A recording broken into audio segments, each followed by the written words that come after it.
welcome everyone to Inside Healthcare, and I want to take just a few minutes to personally thank you for allowing us to come into your home every month for the past 10 years. We are also very grateful to the thousands of you who watch us on YouTube. Over the past 10 years, we have produced 120 shows with more than 250 guests, including world-renowned surgeons who have shared their cutting-edge, life-saving medical operations to local patients with their inspiring and heartwarming stories of survival and courage. And did you know that our Emmy-nominated, Emmy Award-winning program is seen in 40 communities on 11 TV stations, cable TV stations throughout the Twin Cities. And this program reaches more than 500,000 viewers each month. We're also very proud to report that Inside Healthcare is very popular on social media, including on YouTube, where it has received more than 10,500 hits, and thousands more watch our interviews and videos online every month. I want to give a special shout out to everyone here behind the scenes at On Location TV 19, where we tape our program every month in White Bear Lake. It's always a great pleasure to work with everyone here, so thank you. And we're grateful to all of you for watching and supporting Inside Healthcare throughout these past 10 years, and we look forward to having you join us during the next decade. To mark our 10th anniversary, we're going to take a look back throughout this year at some of our more memorable and fascinating interviews and videos, and invite our special guests back to the TV studio to see how they're doing now.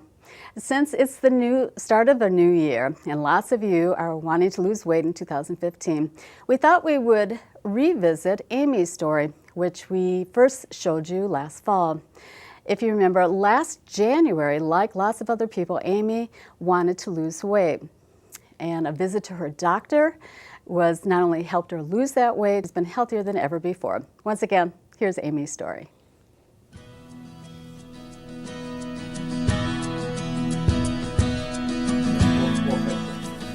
I was driving home from work around 7 p.m. and a young man was texting and came on the highway, crossed 3 lanes, and hit my Expedition twice. I ended up flipping end over end and landing on the other side of the highway and got hit by a semi. So with that accident, it was 2 years of physical therapy. I had back injuries, head injuries, lots of chronic pain, chronic headaches. The physical therapy helped, but I had depression as well. I gained 80 pounds, and the chronic headaches and the loss of sleep was really what did me in. I mean, that was tough.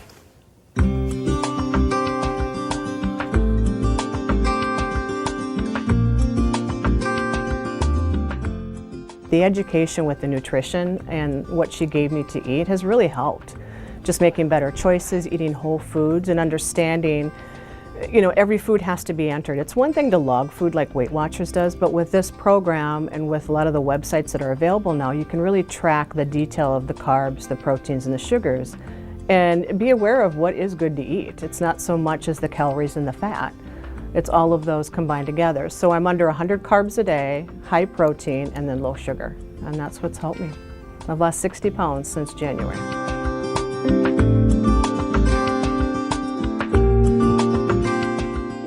We really need to understand the whys of obesity better.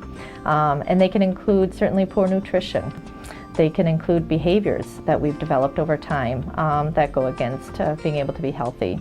There can be psychological factors as well, fears of failure, fears of attaining an optimal weight. And those also, can be barriers to good weight loss. That's hard. It's hard to be, strict with it and do it every day, but I've stuck to it and I feel good. I really do feel better. 100%, and I'm sleeping better. So that was the gain, is my headaches are gone and I'm sleeping through the night. I don't wake up at 3 in the morning anymore. And good, recover.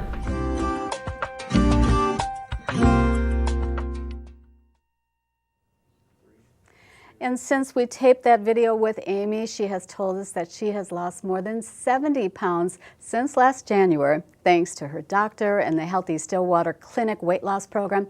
And as you saw in the video, also she's working out now with a personal fitness trainer throughout with the Ways to Wellness program in Woodbury. So congratulations to Amy.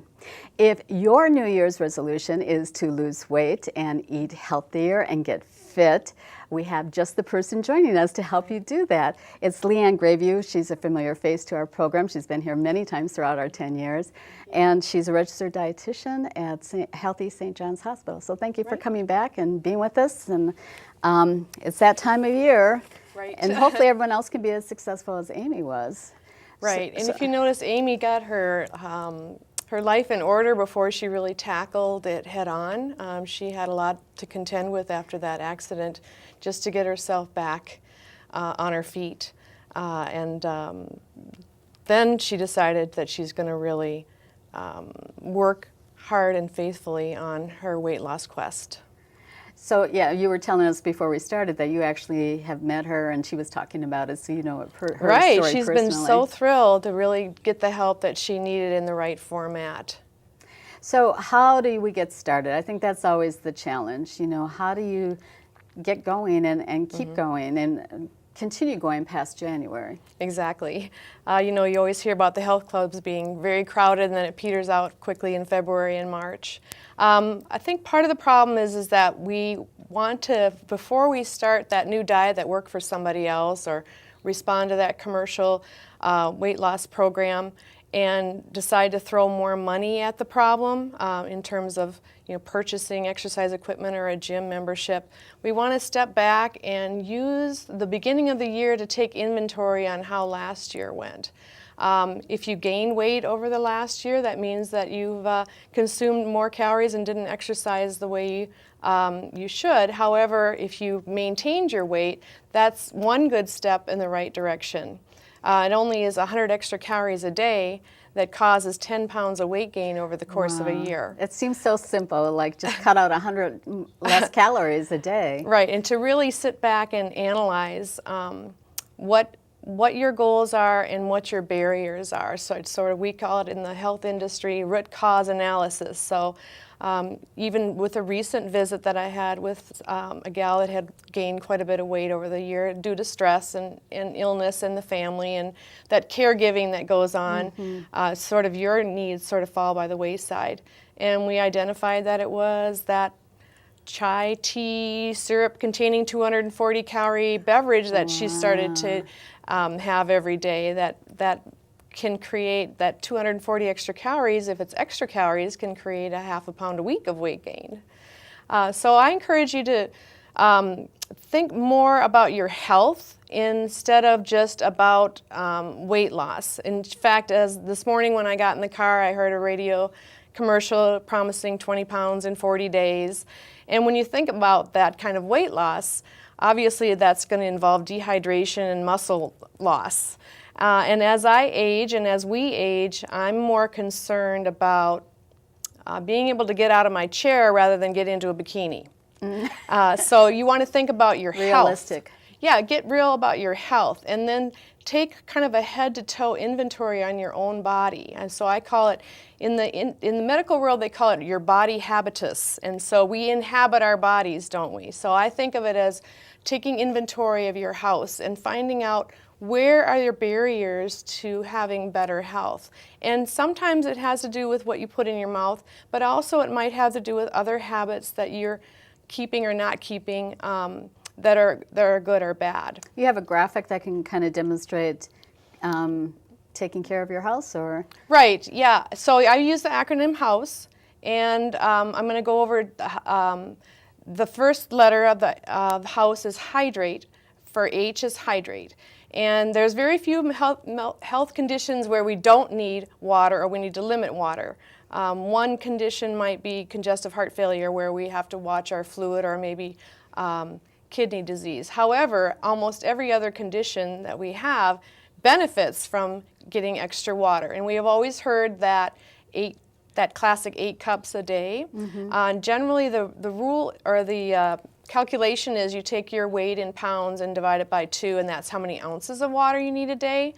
So that applies for people who are about 150 pounds, so that 8 glasses of water, 8 cups of fluid. Oh, okay. And all fluids can count. I'm not the dietitian that tells you that you can't count your coffee or your soda simply because they have caffeine. All fluids count towards your daily fluid. That even applies to like a beer Yeah, it's fluid. Yeah, and or your a body glass of gets used wine. to this, a little bit of caffeine that comes from your coffee. So I do allow you to count your fluids. It doesn't have to always be boring water.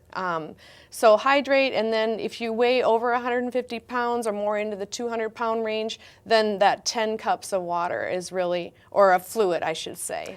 And I think you've mentioned in the past that you need to be careful of like juices. You can get that fluid, but you can also get a lot calories that you may not even realize, or sugars that you may not want. Yeah, and so of course water is the best, and then maybe things that are naturally sugar-free that don't have sweeteners, especially if you don't consider sweeteners to be something that you want to consume on a routine basis. Juices are good for you, however, they are a lot of sugar. A 12-ounce glass of juice is like eating 3 oranges. And also you want to think about consuming fruits and foods that have a lot of water content. I always point out to my clients that your thin friends are always eating soup in the winter and salads in the summer and lots of fruits because they're eating water. And so eating water in your diet is another way that you're getting a good portion, or at least a 1/4 of a portion of your total water consumption. And I know watermelon contains a lot of water, but what would be some of those other fruits that would be really high in water? Yeah, any berry is high in water content, and melons are particularly high. And then you've got your fleshy fruits like pears and apples that also give you water content. And with hydration, of course, it's fiber. So when I'm talking about taking an inventory, do you suffer from migraines? Do you have reflux or heartburn all the time? Do you have problems with your bowels being regular? Do you have an upset stomach? So thinking about how your nutrition and your habits can either contribute to those conditions and something you might want to change, for example, maybe not so much huge consumption of coffee if you're having stomach problems.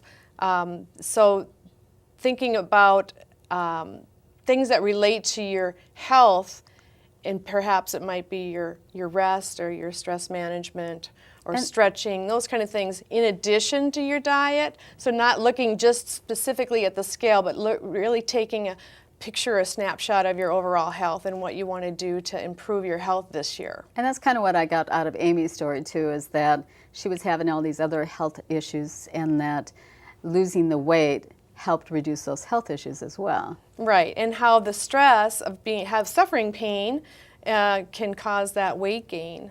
And we know that as being caretakers in my generation, I'm a caretaker now, and so we tend to put our own health needs aside and we're so worried about our family and our loved ones that we don't take care of ourselves as well. And so when you're taking this inventory, set your family's needs aside for a moment and think about your own health, and also think about your own plate. If you are cooking for people that only like corn and green beans and they will refuse all other vegetables, well, that doesn't prevent you from putting your favorite vegetable on your plate. So think about your own plate, think about your own health. And very often couples and families say, we're going to get this, we're going to exercise, we're going to eat right, we're going to stop eating fast food. But if you personalize it and put the impetus on yourself, and realize that we don't diet when we are in the shopping aisle, and we don't diet when we're planning our dinner, we diet when we load our plate and when we plan for whether we're going to eat that dessert or that cocktail. So the next letter in the word house is one habit. The letter the letter O standing for one. And I want you to think about one good habit that you've established and how you can keep going with it. A lot of times we think, for example, oh yeah, I eat 5 fruits and vegetables a day. Or do I?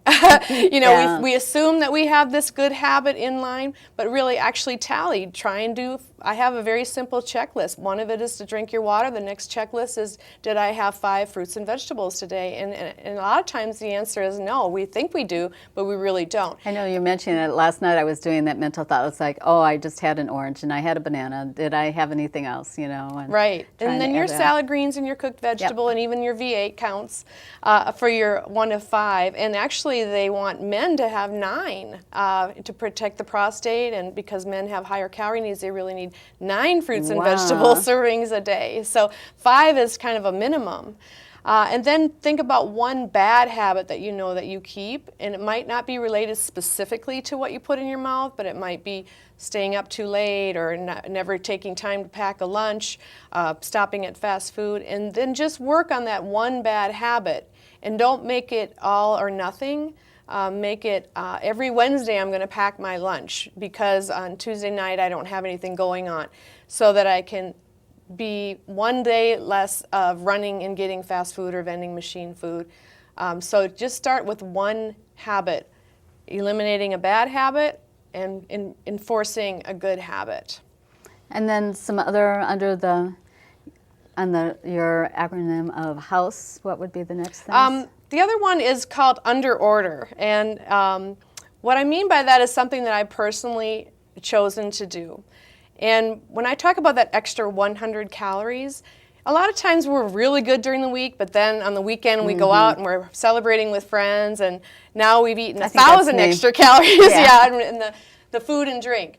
And so I purposefully under order at the restaurant. And even just the other day when we were out with friends and family, you start off your quest for lunch or a snack with the statement of, I'm starving. Not tonight. I'm not going to split tonight. I'm starving. And so I always say to myself, you're not really starving. And the other thing is you're not going to die if you don't order a huge full meal deal. Oftentimes when you're out celebrating, you've already kind of used up your calories from that chips and salsa and perhaps that cocktail. And really, I have no business, personally, I tell myself, I have no business ordering that big pile of fries. I don't need it. I've just used up my carbs for the day.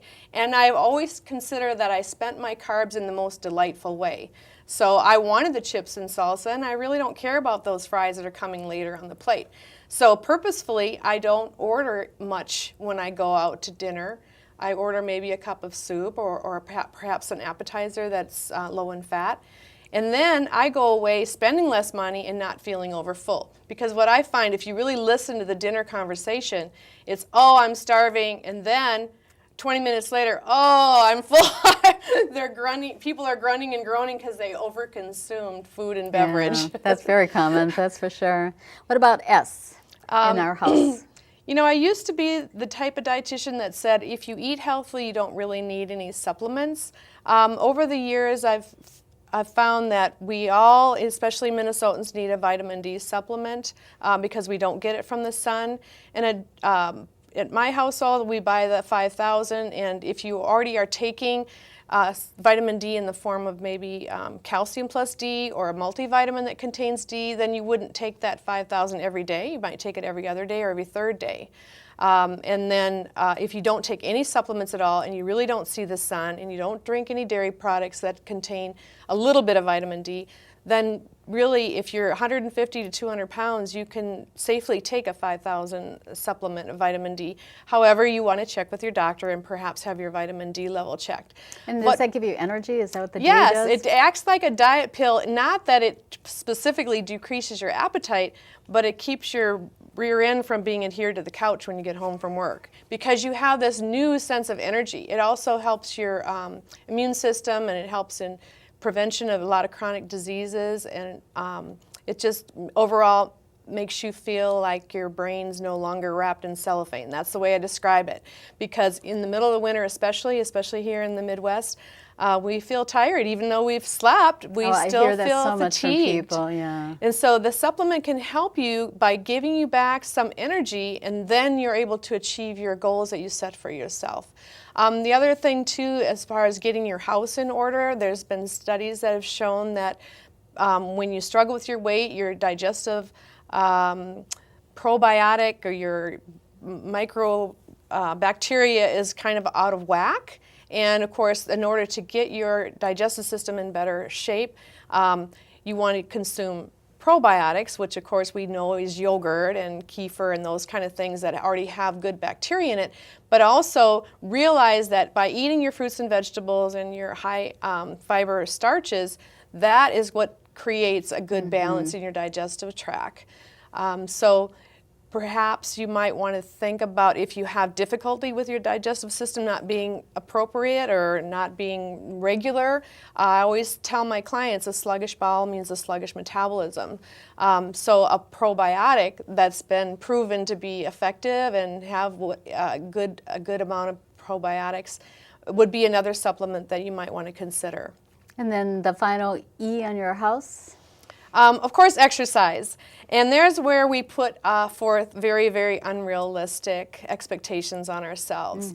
And again, we have a lot of barriers because of the weather. We might not get out to walk the dog, or we might give it in because of the cold air outside, and you won't do your walk, and it's much more cohesive or easier to do it in the summer, but the winter. One of the things that I've done is I've gotten a step like you might use at the gym for step aerobics, and you could even start with a step inside your house hanging on the rail and using the lower step, and you just step up and then you step off while you're watching your show. You could do it for 3 minutes, and then you rest for 3 minutes. So you could do it during the program, and then you could do other errands during the commercial. But a step is one easy thing that you don't have a whole lot of barriers to, and especially for young women who have little children around the house that might get their fingers caught in that piece of exercise equipment, a step is safe, and it wouldn't be a problem to have out in front of the television. I know personally I finally have gotten a schedule with exercise routine, and it's difficult, like especially the early morning walking, but now that I'm into it, and I know that it started out with a walk-run club, and now there's just a friend and I that still continue to meet at least once a week. We do our 5K. We've, of course, moved it indoors, but I know that, They're depending on you. They are depending on me. And the same with working out with the personal fitness trainer once a week, and then also I am in a class too. And again, I know that they're there, I need to be there. So one where you can't really necessarily opt out without a lot of consequences. Yeah, there's been times thinking, oh, I really don't want to go. But then once I do it, I feel so much better the rest of the day when I'm doing it. And and it really, that's the objective, is to feel good and to be healthy. What other advice, you touched briefly on like busy families on the go, you mentioned about the fast food. What tips would you have for them on how to make maybe healthier, better choices in the new year?